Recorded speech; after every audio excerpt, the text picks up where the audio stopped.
हम students question number 4 है।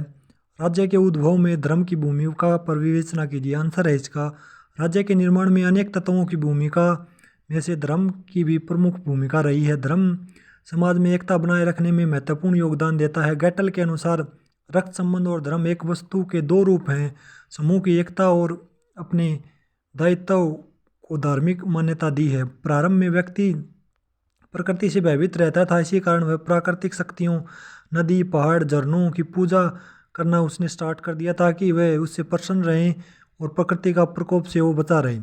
इसी समय कबीलों के अपने अपने देवताओं ने अपने अपने देवता स्थापित किए और कबीलों के लोग इकट्ठा होकर अपने अपने कुल देवता की पूजा करने लगे। कुल देवता की पूजा करने के लिए कबीले के लोग एक दूसरे से आपस में दोनों जोड़ने का कार्य किया। कबीले के लोग आपस में जुड़ गए धर्म की वजह से और पूजा की वजह से। कबीले के लोग अपने सरदार में अद्वितीय शक्तियों का निवास मानते थे और उनकी आज्ञा का पालन करते थे। कबीले में उत्पन्न एकता और कबीले के सरदार की आज्ञा का पालन ने राज्य की नींव डाली और इस प्रकार धर्म राज्य के उद्भव का एक प्रमुख कारण बना। यानी पहले स्टार्टिंग में कबीले बने और कबीले में धर्म का जन्म हुआ और फिर धर्म से राज्य की उत्पत्ति हुई।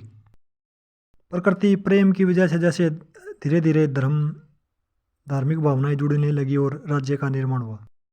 नंबर 5 है, सामान्य इच्छा का क्या अभिप्राय है, इसकी विशेषताएं बताइए। रूसो की सामान्य इच्छा की प्रमुख विशेषताएं बताइए। आंसर है इसका, रूसो के अनुसार प्रत्येक व्यक्ति में दो प्रकार की इच्छाएं होती है, यथार्थ इच्छा एक्चुअल विल और दूसरी आदर्श इच्छा रियल विल। उनके अनुसार यथार्थ इच्छा स्वार्थी होती है और आदर्श इच्छा निस्वार्थी होती है। उनके मतानुसार सामान्य इच्छा जनरल विल में व्यक्तियों की आदर्श इच्छाएं शामिल होती हैं। दूसरे शब्दों में सामान्य इच्छा व्यक्तियों की आदर्श इच्छाओं का योग होती है।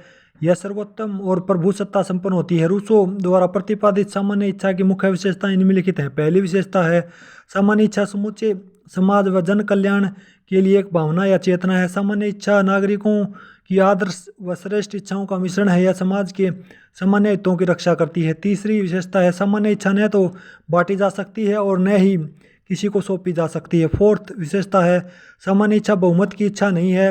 रूसो के शब्दों में किसी इच्छा को सामान्य रूप देने के लिए मतदाताओं की संख्या की आवश्यकता नहीं है। पांचवी विशेषता है, सामान्य इच्छा व्यक्ति की विवेकशील बुद्धि का सार है और इसका आधार जन कल्याण और सत्य।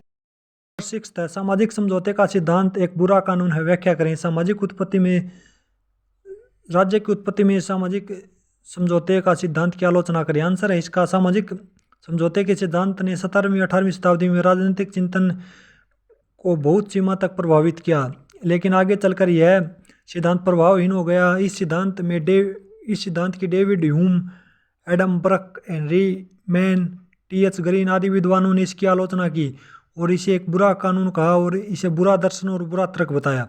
इन विद्वानों ने इस सिद्धांत की निम्नलिखित आलोचनाएं की।